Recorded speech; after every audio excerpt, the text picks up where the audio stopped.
Welcome to Revenge Was Peace. Don't forget to subscribe and leave your comment. Every night, he made me a cup of tea. Now that I know why, I can't even look at a mug without wanting to throw up.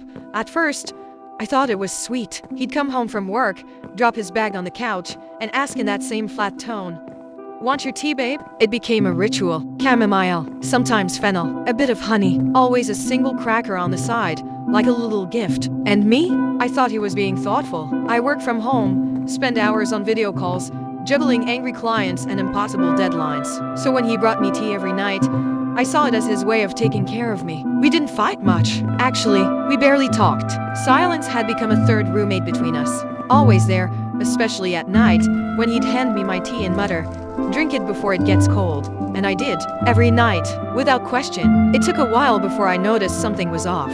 Back then, I honestly thought I was the problem. I felt foggy, slow, like I was floating slightly outside my own body. I started forgetting words, calling clients by the wrong names, missing deadlines which had never happened before. One night, I even left the front door unlocked while we slept. He laughed. "You're really out of it lately. You need to rest more."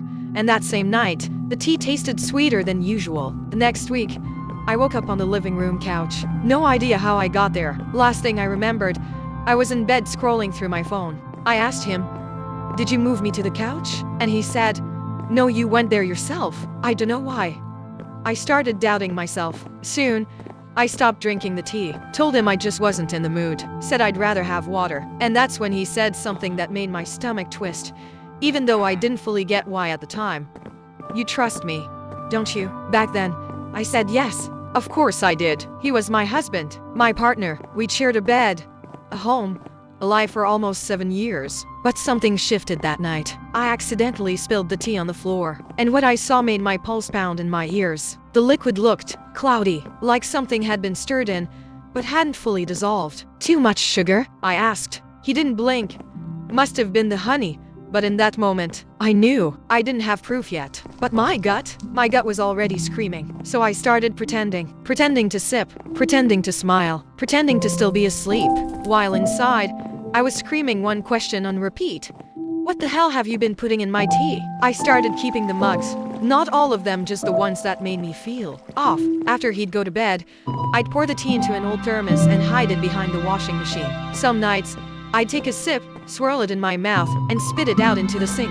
I didn't know what I was looking for, but I knew I had to look. He never noticed, or if he did, he never said a word. I told myself maybe it was stress. Maybe I was spiraling. Maybe I was being dramatic. But then I started recording myself. Not publicly, just on my phone. A few voice memos, some video diaries at night, where I'd whisper things like, "I think he's drugging me. I don't know why." It sounds crazy, I know, but the days were slipping by in chunks I couldn't account for. One time, I missed a Zoom meeting I swear I had set an alarm for. Another time, I found an Uber receipt on my phone for a trip I don't remember taking. And the worst part, he was calm, all the time, gentle even, never raised his voice, never acted suspicious. He still made the tea, still kissed my forehead before bed, still asked, with that faint smirk, "Feeling better today?" One night, I heard him on the phone in the kitchen. It was late after midnight, and he didn't know I was awake. I stayed still in bed, eyes open, heart racing. His voice was low, but I caught a phrase. "She's barely even aware half the time."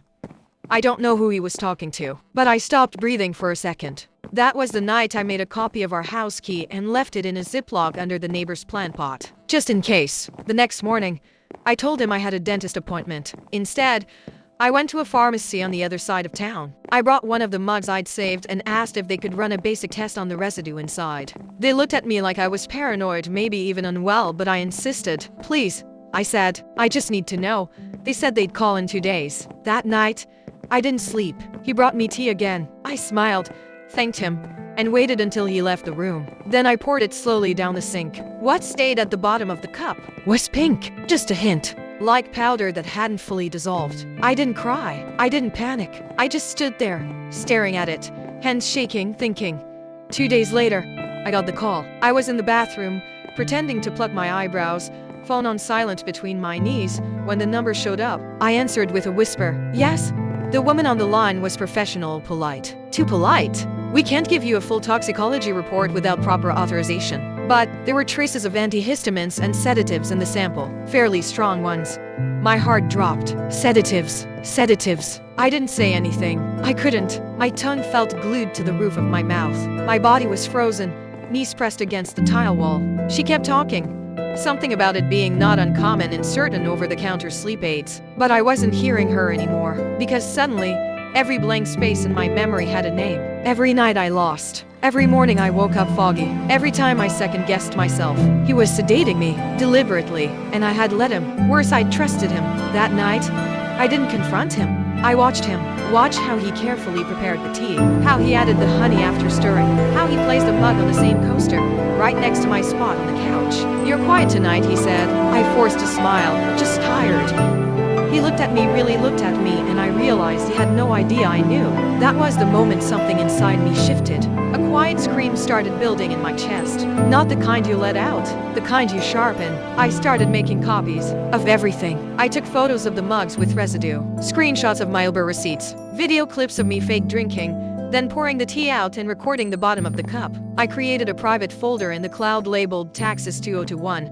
He'd never opened that. A week later, I found a blister pack of unmarked pills in the garage trash bin, half empty. They matched the chemicals listed in the test. I took pictures. The question still burned in me.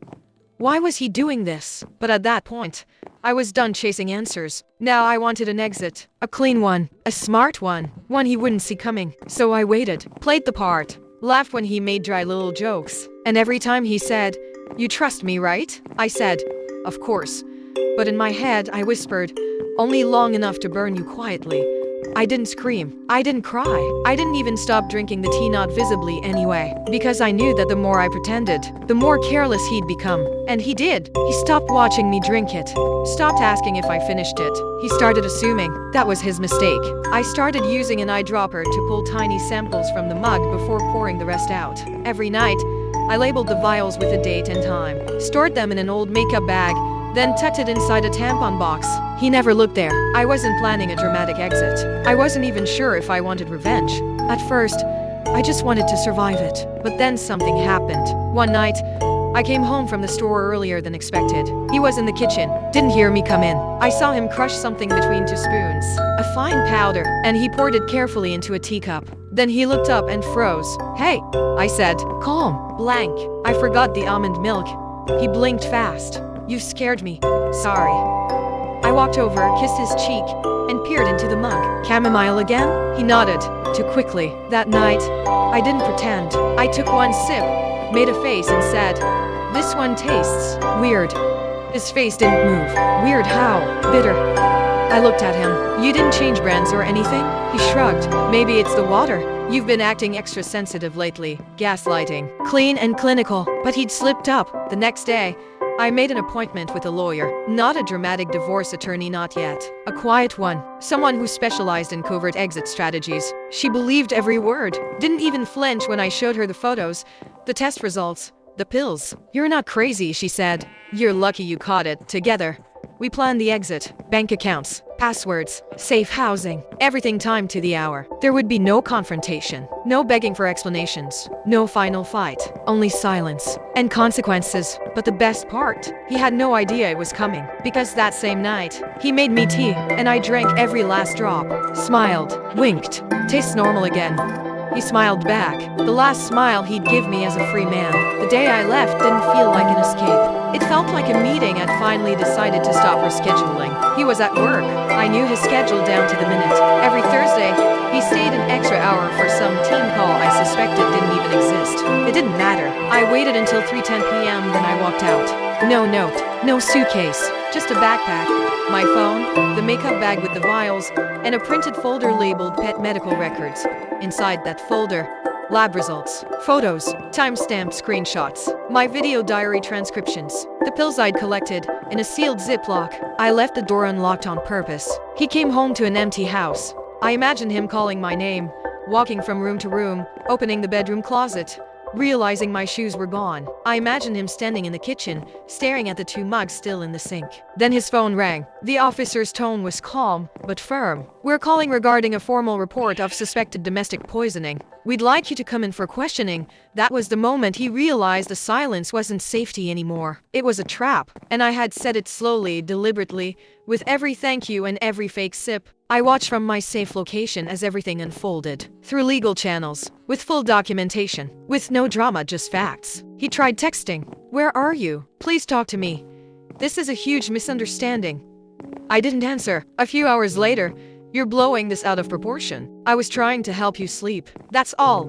Classic. No accountability, no remorse. Just panic, the kind of panic people feel when they finally meet the version of you that no longer needs their permission. Later that week, his lawyer contacted mine. No criminal charges had been filed yet, but the report was open, and I had enough evidence to make it very, very real. We settled quietly. I got the house. He signed an NDA and agreed to psychiatric evaluation as part of the deal. He still doesn't know who else has copies of the file, or whether I'll ever press the button that turns this into a headline. That's not the point. The point is, I left without screaming. But now, every time he sits in silence, he hears me anyway. People ask if I miss him. Not directly, no one's that blunt, but they ask around it. "Do you ever feel lonely? Do you think he meant to hurt you? Have you talked to him since?" No, and no, I don't feel lonely. I feel light.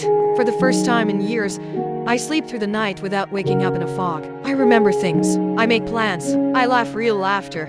Not the careful kind you use to keep things calm. I've learned to love silence again, but now it's mine. Some nights, I stand in my little kitchen and boil water out of habit. Then I remember, and I shut the stove off. I don't drink tea anymore.